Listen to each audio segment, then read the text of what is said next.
নমস্কাৰ বন্ধু বান্ধৱীসকল, সপোন সাগৰলৈ স্বাগতম জনাইছোঁ আপোনালোকক। আজি মই আপোনালোকৰ ওচৰত আলোচনা কৰিবলৈ ওলাইছোঁ সপোনত পৰীক্ষা দিয়া দেখা বা এক্সাম দিয়া দেখা।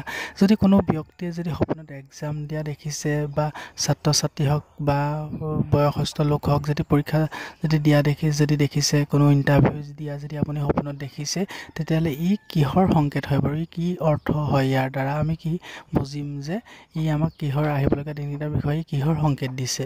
গতিকে সপোন শাস্ত্ৰ অনুসৰি কোনো ব্যক্তিয়ে যদি সপোনত, যদি ছাত্ৰ ছাত্ৰীৰ ক্ষেত্ৰতো বেলেগ, আৰু যদি কোনো পঢ়া শুনা কৰাৰ পাছত যদি কোনো ব্যক্তিয়ে যদি সপোনত পৰীক্ষা দিয়া দেখিছে নিজকে, তেতিয়াহ'লে বুজিব লাগিব যে সেইজন ব্যক্তিয়ে কোনো কামত সক্ষম হৈছে, যিকোনো কৰ্মত তেওঁ যদি কোনো কাম যদি তেওঁ কৰিব বিচাৰি আছে বা যদি তেওঁ গম পোৱা নাই ইয়াৰ ৰিজাল্ট কি হ'ব, সেই ক্ষেত্ৰত যদি তেনেকৈ দেখিছে পৰীক্ষা দিয়া দেখা, তেতিয়াহ'লে বুজিব যে সেই কামৰ প্ৰতি তেওঁ যি নলেজ বা যি শিক্ষা, সেই শিক্ষা তেওঁ সম্পূৰ্ণ হৈ আছে।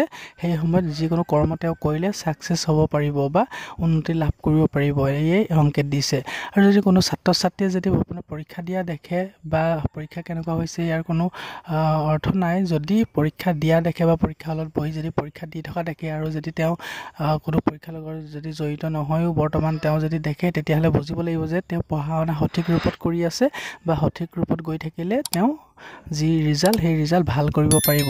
আৰু যে পৰীক্ষা দিয়া দেখিলে যে অকল পঢ়া শুনাৰ ক্ষেত্ৰতে জড়িত সংকেত পায় এনেকুৱা নহয়। কিছু ক্ষেত্ৰত কোনো ব্যক্তিয়ে যদি সপোনত পৰীক্ষা দিয়া দেখে বা পৰীক্ষা হলত বহি থকা দেখে বা একো লিখিব নোৱাৰা হৈ থকা যদি দেখে, তেতিয়াহ'লে বুজিব যে আপুনি যি কৰ্ম বৰ্তমান কৰি আছে সেই কৰ্মত আপুনি লাভৱান হ'বলৈ আৰু অলপ জোৰ দিব লাগিব। যদি আপুনি পৰীক্ষাতে সোধাকৈ বহি আছে, একো লিখিব পৰা নাই বা ভয় খাইছে, এনেকুৱাকৈ যদি দেখিছে, তেতিয়াহ'লে বুজি উঠিব যে আপুনি সেই কৰ্মত বা সেই ব্যৱসায়ত আৰু অকণ জ্ঞানপ্ৰাপ্ত হ'ব লাগিব, তেতিয়াহে আপুনি উন্নতি লাভ কৰিব পাৰিব বা আগবাঢ়ি যাব পাৰিব। আৰু যদি আপুনি সম্পূৰ্ণভাৱে পৰীক্ষা দি উঠি আহিছে, তেতিয়াহ'লে গম পাব যে আপুনি বৰ্তমান যি প্ৰচেষ্টা চলাই আছে কোনো কামৰ প্ৰতি বা কোনো পৰীক্ষা বা ৰিয়েলিটিত যদি আপুনি পৰীক্ষা আহিবলগীয়া হৈছে আৰু যদি সপোনত আপুনি বাৰে বাৰে পৰীক্ষা দিয়া দেখিছে, তেতিয়াহ'লে গম পাব যে আপুনি সঠিক ৰূপত পঢ়া শুনা কৰি থৈছে আৰু সেই সময়ত আপোনাৰ সেই জ্ঞানৰ ফলত আপুনি যি ৰিজাল্ট, সেই ৰিজাল্টো আপোনাৰ ভাল হ'ব। যদি সঠিক ৰূপত যদি সেই ধৰণে পৰীক্ষা আপুনি দিয়ে বা যেনেধৰণে আপুনি বৰ্তমান প্ৰচেষ্টা চলাই আছে, এই প্ৰচেছত যদি আপুনি গৈ যদি পৰীক্ষা দিয়ে বা যিকোনো কৰ্ম কৰে, সেই কৰ্মত আপুনি লাভৱান হ'ব পাৰিব। গতিকে এনেকুৱা সংকেতবোৰ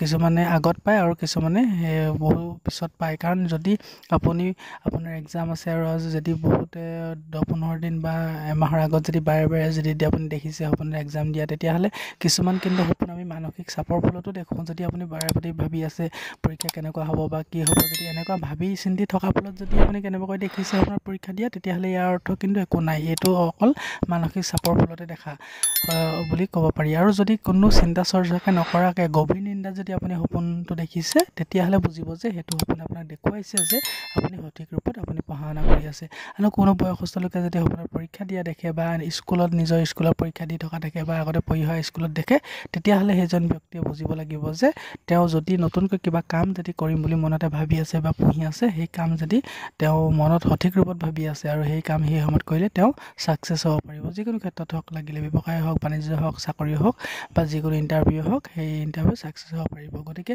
এনেকুৱা বহুতো সংকেত আছে। বিভিন্ন সপোনৰ যিহেতু বিভিন্ন অৱস্থা দেখাৰ বিভিন্ন অৰ্থ আছে। গতিকে আপুনি কি অৱস্থা কেনেধৰণে দেখিছে মোক কমেণ্ট কৰি জনাব পাৰে, মই সেই কমেণ্টৰ উত্তৰ দিবলৈ চেষ্টা কৰিম। আজিলৈ ইমানে আছিলে, ধন্যবাদ।